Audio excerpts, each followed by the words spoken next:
Assalamualaikum sobat, kiamat sudah dekat. Di sebuah desa yang tenang, seorang janda tua berjuang sendirian demi menyelamatkan anaknya yang sakit. Tak punya uang, ia terpaksa meminjam ke rentenir. Tapi saat tak mampu melunasi, rumahnya dibakar, dan dua anak remajanya terjebak di dalam kobaran api. Warga hanya menonton, tak ada yang menolong. Semua hanya karena satu alasan, ia miskin dan berani berutang. Apa yang terjadi setelah itu? Apakah keadilan datang? Bagaimana balasan Allah terhadap orang yang dizalimi tanpa kekuatan? Sebelum kisah ini dimulai, dukung channel Kiamat Sudah Dekat dengan like dan subscribe, agar kami terus bisa menghadirkan kisah nyata yang menggugah hati dan meneguhkan iman. Dan bagi yang telah like dan subscribe, semoga Allah angkat derajatmu, berkahi hidupmu, dan jadikan engkau hamba yang dimuliakan di dunia dan akhirat. Amin ya robbal alamin. Mari kita mulai kisahnya. Di sebuah desa kecil yang sunyi dari sorotan dunia, tinggallah seorang janda tua bernama Bu Salamah. Usianya sudah melewati setengah abad, dengan tubuh membungkuk dan sorot mata yang menyimpan letih bertahun-tahun. Ia tinggal di rumah kayu reot bersama dua anaknya yang kini remaja, Hasan dan Zulaiha. Suaminya wafat 7 tahun lalu, meninggalkan mereka dalam kesulitan hidup yang seolah tak pernah selesai. Musim kemarau datang bersamaan dengan musibah. Zulaiha, anak perempuannya yang baru berusia 14 tahun, jatuh sakit.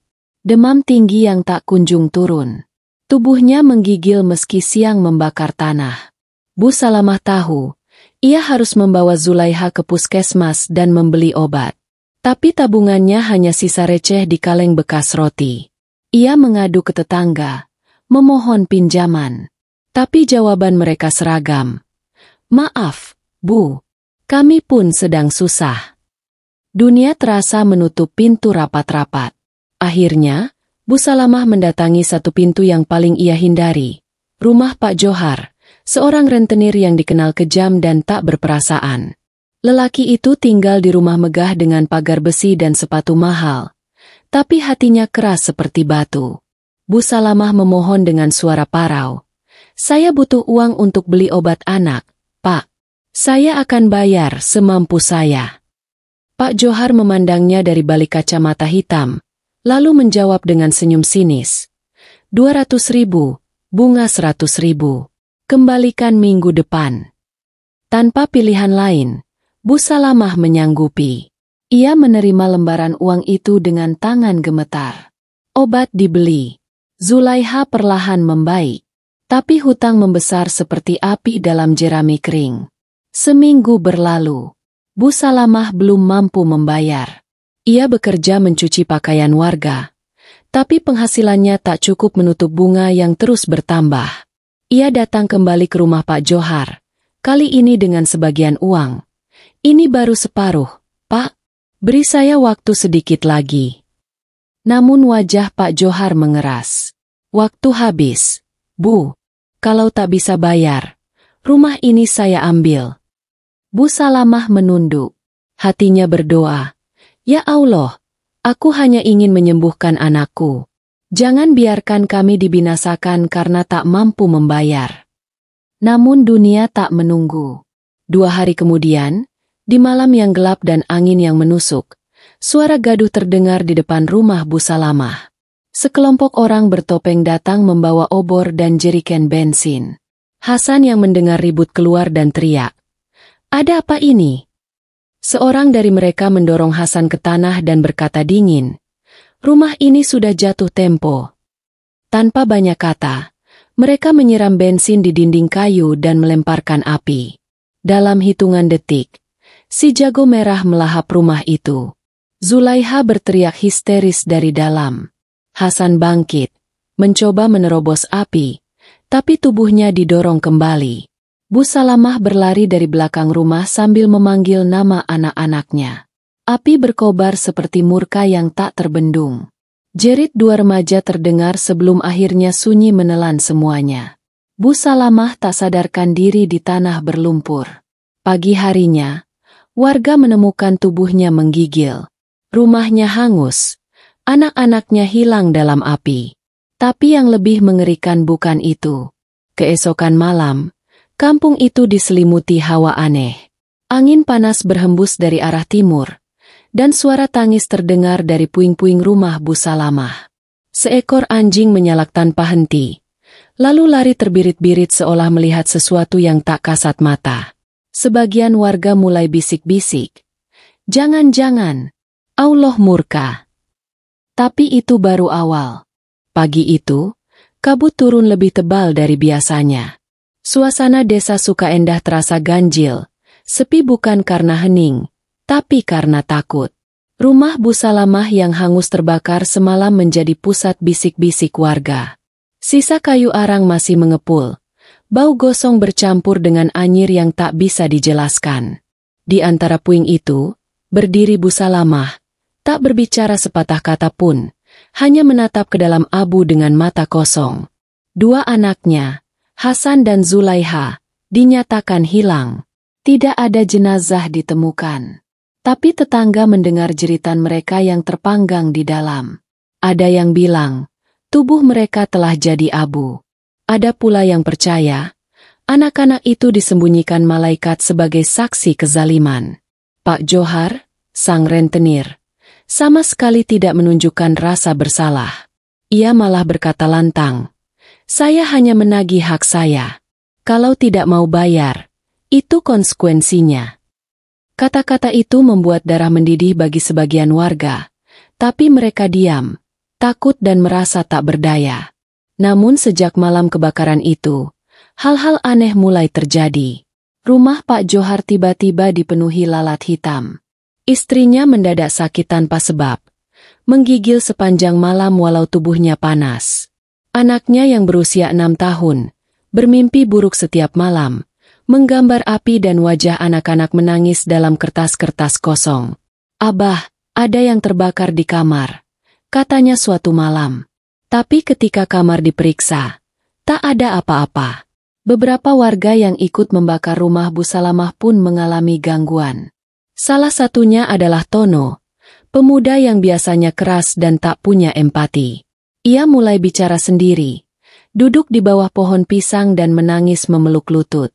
Aku diseret api," katanya lirih. Orang-orang mulai sadar. Ada yang salah. Ada sesuatu yang tidak beres. Bu Salamah sendiri tak marah. Ia tak mengadukan, tak mencaci siapapun. Tapi di malam hari, ia duduk di atas tanah bekas rumahnya, berselimut kain lusuh, dan berdoa dalam isak tertahan. "Ya Allah, Engkau Maha melihat. Jika aku tak mampu membalas, Engkau yang paling adil."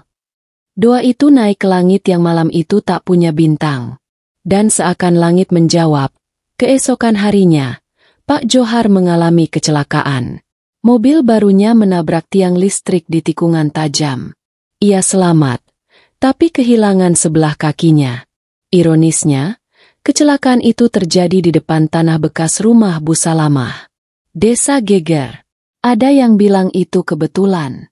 Tapi terlalu banyak kebetulan setelah malam itu. 3 orang lain yang ikut membakar rumah Bu Salamah kini sakit aneh. Luka di tubuh seperti terbakar, padahal mereka tak pernah tersentuh api. Ladang milik Pak Johar tiba-tiba mengering dan penuh ulat. Seekor sapi milik tetangga yang ikut menyiram bensin, ditemukan mati dengan tubuh menghitam seperti hangus. Dan anehnya, tiap malam, suara tangisan anak terdengar samar dari reruntuhan rumah Bu Salamah. Tapi setiap kali didekati, suara itu hilang ditelan malam. Sebagian warga mulai menyesali sikap diam mereka. Mereka datang mendekat ke Bu Salamah, membawa makanan, pakaian, dan sedikit uang. Tapi Bu Salamah hanya berkata, "Saya sudah tidak punya apa-apa lagi di dunia ini. Tapi semoga kalian masih punya doa yang jujur." Ia tetap tinggal di atas tanah itu, menolak pindah. Di sanalah ia sholat, berdoa, dan menangisi anak-anaknya yang hilang.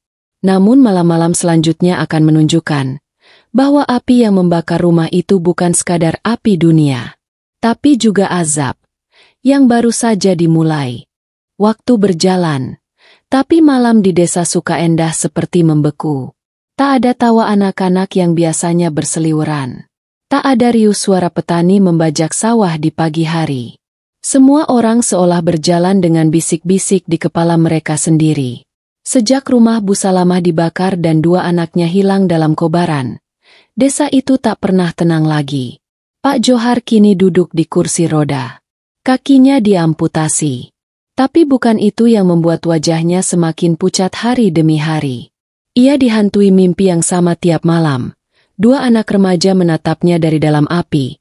Mulut mereka tak bersuara, tapi mata mereka seperti mencambuk jiwanya. Ia terbangun dengan peluh dan bau asap yang entah dari mana datangnya. Istrinya pun mulai kehilangan kewarasan. Ia sering bicara dengan tembok, berteriak agar suara anak-anak itu pergi dari kamar mandi. Anak mereka tak mau bicara sejak malam itu. Tubuhnya mengecil, seperti pohon yang meranggas sebelum waktunya. Para tabib datang, tak ada yang mampu menyembuhkan. Rumah besar mereka berubah menjadi sunyi, seperti liang.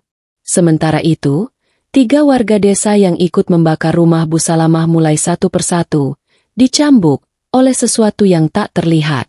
Bahu mereka memar tanpa sebab. Punggungnya seperti digaruk duri. Salah satunya mengaku melihat bayangan anak kecil di belakangnya saat bercermin, yang kemudian lenyap bersama bau daging terbakar. Ini azab, kata Pak Kiai, orang tua bijak yang tinggal di pinggiran desa. Kalian tak hanya membakar rumahnya, tapi juga menyakiti doa seorang ibu yang tak berdaya.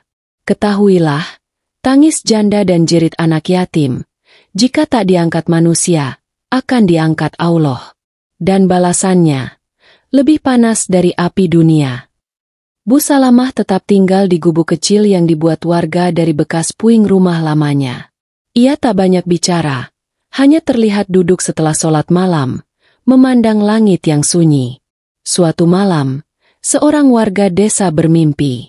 Dalam mimpinya, ia melihat Hasan dan Zulaiha duduk di taman yang sejuk, mengenakan pakaian putih. Wajah mereka tersenyum damai. Ibu kami masih menangis, kata Zulaiha dalam mimpi itu. Tapi kami sudah dijaga. Mimpi itu menyebar. Lalu satu demi satu warga mulai datang ke Bu Salamah, bukan untuk memberi sedekah, tapi untuk meminta maaf.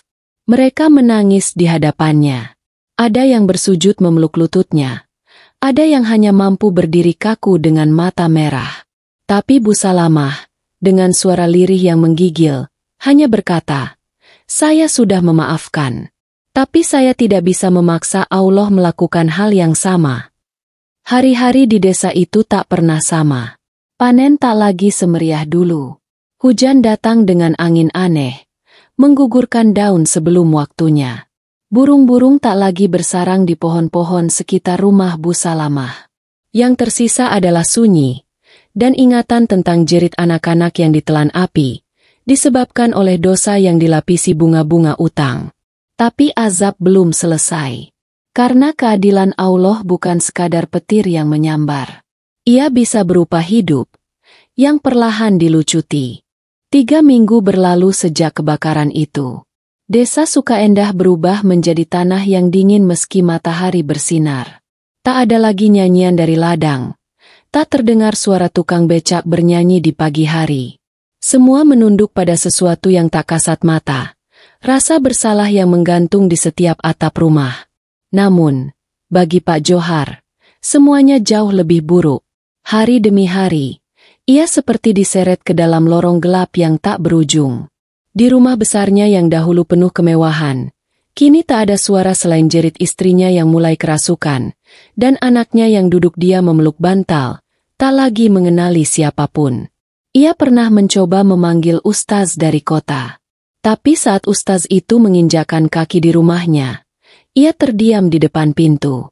"Maaf, saya tak sanggup masuk ke tempat ini," katanya pelan. Terlalu banyak doa yang ditindas, dan darah yang belum bersih. Pak Johar akhirnya hanya duduk sendirian, menatap kakinya yang tinggal satu, dan mencium bau hangus yang entah mengapa terus muncul dari bantal, dari kursi, bahkan dari sajadahnya. ia mulai meracau. Ampuni aku, ampuni aku.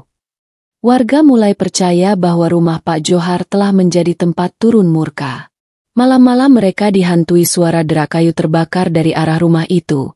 Padahal tidak ada api. Bahkan suara tangisan anak kecil terdengar dari dindingnya. Sementara itu, Bu Salamah tetap tinggal di tanah bekas rumahnya. Ia tak pernah meminta ganti rugi. Tak pernah menuntut siapapun. Ia hanya berzikir, sholat, dan menyapu halaman kecil dari puing yang tersisa. Satu sore, datang seorang lelaki tua dari desa lain. Ia mendekati Bu Salamah dan berkata, "Saya mendengar kisahmu, Bu. Saya ingin bantu membangunkan rumah kecil untukmu." Bu Salamah menunduk. Air matanya menetes. Tapi ia menggeleng. "Saya tidak butuh rumah yang megah. Saya hanya ingin tempat untuk beribadah. Tempat di mana saya bisa terus mengirim doa untuk anak-anak saya." Maka dibangunkanlah sebuah musola kecil di atas reruntuhan itu, dengan dinding papan dan sajadah yang dibawa warga.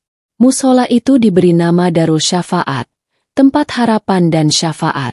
Setiap malam, anak-anak desa belajar mengaji di sana, dan suara ayat suci kembali menggema, mengusir aroma dosa yang sempat menempel. Namun satu malam yang tak disangka datang, membawa kejadian puncak dari murka ilahi. Petir menyambar satu pohon besar di belakang rumah Pak Johar. Api turun dari langit, membakar gudang kayunya. Anehnya, api itu hanya membakar rumahnya, tak menjalar ke rumah-rumah lain di sekeliling. Warga berdiri jauh-jauh, menyaksikan langit yang merah darah dan suara lolongan dari dalam rumah Pak Johar. Ketika api padam, rumah itu hanya tinggal rangka. Istri Pak Johar ditemukan terbaring di lantai, tak sadarkan diri. Anak kecilnya ditemukan di kamar, tubuhnya selamat tapi terus menggumam. "Api, mereka datang lagi." Dan Pak Johar? Ia tidak ditemukan di dalam rumah. Tapi keesokan harinya, tubuhnya ditemukan di halaman musola Bu Salamah. Wajahnya menghadap ke kiblat. Tangan menggenggam pecahan kayu yang masih hangus. Tidak ada luka. Tidak ada darah. Tapi mata Pak Johar terbuka. Terpaku. Seolah menyaksikan sesuatu yang tak bisa diteriakan. Bu Salamah hanya berkata pelan, "Allah tidak tidur." Setelah kematian Pak Johar yang misterius, suasana desa Sukaendah tak lagi sama. Bukan karena ketakutan, melainkan karena kesadaran. Orang-orang mulai kembali menunduk dalam sholat mereka. Yang dulunya angkuh, kini duduk bersila di musola kecil milik Bu Salamah, mendengarkan ayat demi ayat seakan baru pertama kali mendengar kalimat Tuhan. Musola Darul Syafaat berubah menjadi pusat perubahan. Anak-anak yang dulu lebih akrab dengan ponsel, kini menghafal surat-surat pendek. Ibu-ibu yang dulu sibuk bergosip, kini sibuk dengan sajadah. Para lelaki mulai menghidupkan malam dengan tahajud, seolah khawatir dosa-dosa mereka juga akan dilunasi dengan cara yang tak terduga. Dan di tengah semua itu, Bu Salamah tetap menjadi poros ketenangan. Tubuhnya makin renta, langkahnya makin lambat, tapi senyumnya kini ringan. Ia tak lagi menangisi anak-anaknya, sebab dalam setiap sujudnya, ia percaya mereka telah bahagia di sisi Allah. "Kalau Allah mengambil mereka dariku," ucapnya suatu malam, "berarti mereka akan dijaga lebih baik daripada aku bisa melakukannya." Ia tidak pernah meminta ganti rugi atas rumahnya yang dibakar. Tidak menuntut kepada siapapun yang dulu mencemooh atau mendiamkannya.